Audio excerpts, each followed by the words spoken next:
dans le prochain épisode de Demain nous appartient. Tandis que l'étau se resserre autour de Benoît, Soisic révèle ses sentiments à François. Roxane a quant à elle un plan pour rapprocher Bart et Adèle. Attention, les paragraphes qui suivent contiennent des spoilers sur l'épisode de Demain nous appartient diffusé lundi soir sur TF1. Si vous ne voulez rien savoir, ne lisez pas ce qui suit. Lundi 24 avril dans Demain nous appartient. L'étau se resserre autour de Benoît au commissariat. Damien et Karim ont désormais la preuve que le monstre d'Argenteuil a repris du service puisque le meurtrier des parents d'Emma a utilisé le même mode opératoire que celui du tueur en série. Comme les détails de son rituel ne sont jamais sortis dans la presse, il ne peut donc pas s'agir d'un copycat. Georges a quant à lui du nouveau concernant Benoît Letellier. Même si le professeur de SVT était au lycée au moment des faits, le policier a découvert quelque chose qui pourrait changer la donne. En effet, la température de l'appartement des Garnier a été manipulée. Ainsi, le chauffage est monté jusqu'à 40 degrés la nuit avant le meurtre puis a été coupé à 7 h du matin, soit 3 heures avant l'arrivée de la police sur la scène de crime. Cela signifie que le tueur a voulu maquiller l'heure de son meurtre. Les corps étant restés plus longtemps au chaud, les analyses du médecin légiste ont été faussées. En réalité, les parents d'Emma seraient morts entre 21 h et 22 h la veille et à ce moment-là, Benoît n'était pas au lycée. De plus, s'il y a bien quelqu'un qui connaît la température d'un corps après un décès, c'est bien un professeur de SVT. Pendant ce temps, Raphaël annonce à Lisa que les experts psychiatriques ont conclu qu'elle était parfaitement lucide lorsqu'elle a séquestré Benoît. Un coup dur pour la jeune femme qui ne pourra pas bénéficier de liberté conditionnelle. Quand l'avocate l'informe ensuite que Benoît ne se portera pas partie civile, Lisa s'emporte. Et pour cause, elle a tout sacrifié pour l'empêcher de faire d'autres victimes. En vain. Elle a beau continuer à maintenir que Benoît est le monstre d'Argenteuil, Lisa réalise que Raphaël ne la croit pas. Cette dernière lui fait alors remarquer que son rôle n'est pas de la croire mais de la défendre du mieux possible. De son côté, Emma est bouleversée par la mort de ses parents. Heureusement, l'adolescente peut compter sur le soutien indéfectible de Camille qui fait tout pour lui changer les idées. Tandis qu'elles prennent un thé, les deux jeunes femmes reçoivent la visite de Benoît qui est venu prendre des nouvelles de son élève et lui présenter ses plus sincères condoléances. Après qu'Emma l'a remercié, Benoît confie qu'il a perdu ses parents au même âge qu'elle. En rentrant à la maison, Raphaël est surprise de voir le professeur dans son salon. Immédiatement, celui-ci explique qu'il est ici pour soutenir Emma puis prend la poudre d'escampette. Pour leur part, Camille et Raphaël trouvent étrange qu'il se soit déplacé alors qu'avec Emma, ils ne sont pas proches. En parallèle, Georges informe Karim que la température de l'appartement des Garnier a bien été modifiée à distance et pas grâce à un téléphone de la famille. Malheureusement, ils n'ont aucun moyen de remonter jusqu'à l'appareil utilisé car l'assassin a pris soin de cacher son adresse IP. Par la suite, les enquêteurs se rendent chez Benoît et le questionnent sur son emploi du temps de jeudi dernier. Le professeur répond alors qu'il était en conseil de classe avant d'aller dîner au Spoon pour corriger des copies. Au Spoon, Audrey confirme à Georges l'alibi de Benoît. Comme il est arrivé à 20h30 et qu'il est reparti vers 23h45, il n'a pas pu tuer le couple. Non loin de là, Victoire et Amel se baladent dans les rues de Sète lorsqu'elles croisent Emma assise sur un banc. Ayant pris connaissance du décès de ses parents, Amel lui présente ses condoléances et se dit là pour elle si elle en éprouvait le besoin. Si Emma la remercie, elle lui fait toutefois comprendre qu'elle ne peut rien pour elle. Amel lui révèle donc que ses parents ont aussi été assassinés par le monstre d'Argenteuil. Touchée par ce qu'elle entend, Emma laisse échapper quelques larmes puis indique à Amel combien tout ceci est difficile pour elle. Au moment où la sœur de Lisa propose de la raccompagner chez elle, Emma précise qu'elle préfère rester seule. Au cours de la conversation, Amel et Victoire apprennent ensuite que Benoît est passé lui rendre visite.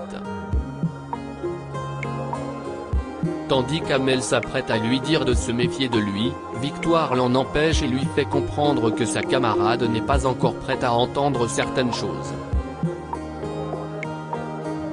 Sans attendre, Victoire débarque au commissariat et prévient Georges que Benoît s'amuse à rôder autour des enfants de ses victimes. Même s'il rétorque que le professeur a un alibi pour le meurtre des Garnier, Victoire pense qu'il a réussi une fois de plus à duper tout le monde. Voyant qu'elle s'inquiète pour Amel, Georges certifie que le tueur ne s'attaque pas aux enfants de ses victimes. Cependant, Victoire craint que Benoît ne change son mode opératoire sur un coup de tête. Pour la rassurer, Georges promet de tout faire pour coincer le coupable. Quelques heures plus tard, Audrey est au commissariat car elle s'est souvenue d'un détail concernant Benoît Letellier.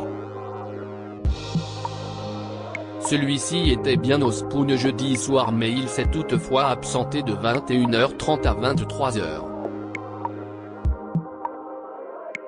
Avec cet élément, il ne fait désormais aucun doute pour la police que le professeur de SVT n'est pas net dans cette histoire. La nuit tombée, Amel marche dans la rue quand Benoît la croise en voiture. Quand il propose de la raccompagner, Amel décline. Comme il insiste, Amel panique et part en courant. Derrière, Benoît la suit en voiture. Soisic révèle ses sentiments à François dans la matinée, François reçoit un appel de Soisic. Sa voiture venant de tomber en panne sur une départementale, la gynécologue aimerait que son ex-mari vienne la dépanner. Ce qu'il accepte au grand dam de Charlie qui pense qu'il s'agit d'un nouveau prétexte pour le voir. Bien qu'il ne pense pas qu'elle puisse inventer un truc aussi énorme, François garantit malgré tout à Charlie que son histoire avec Soisic est définitivement terminée. Sur place, François tente d'aider Soisic mais sans succès. Après avoir appelé une dépanneuse, il la ramène à Sète. Dans le même temps, Charlie est avec Nathan. Si la jeune femme est rassurée de savoir que Soisic a vraiment eu une panne de voiture, Nathan lui-même malheureusement le doute. Inquiète, elle appelle immédiatement François qui lui explique qu'ils sont sur la route pour rentrer. Seulement, le professeur de français raccroche mal et Nathan et Charlie entendent leur conversation. Sans savoir qu'ils sont écoutés, Soisic fait une déclaration d'amour à François. Émue, elle révèle qu'elle l'aime toujours et se dit même certaine qu'au fond de lui, il a toujours des sentiments pour elle. Soisic voudrait donc qu'il lui accorde une seconde chance. Malheureusement, François répond que ce n'est pas possible car il est avec Charlie maintenant. Dans la mesure où elle est à peine plus âgée que leur fils, la gynécologue se demande bien ce qu'ils peuvent partager. Il rétorque alors qu'il partage de la joie et de l'amour comme jamais il n'aurait imaginé que ce soit possible. Avec Charlie, François se sent vivant. Rassuré, Charlie raccroche le sourire aux lèvres.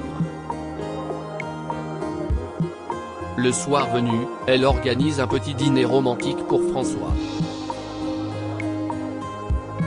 Roxane a un plan pour rapprocher Bart et Adèle. Roxane s'est mis en tête de rapprocher Bart et Adèle.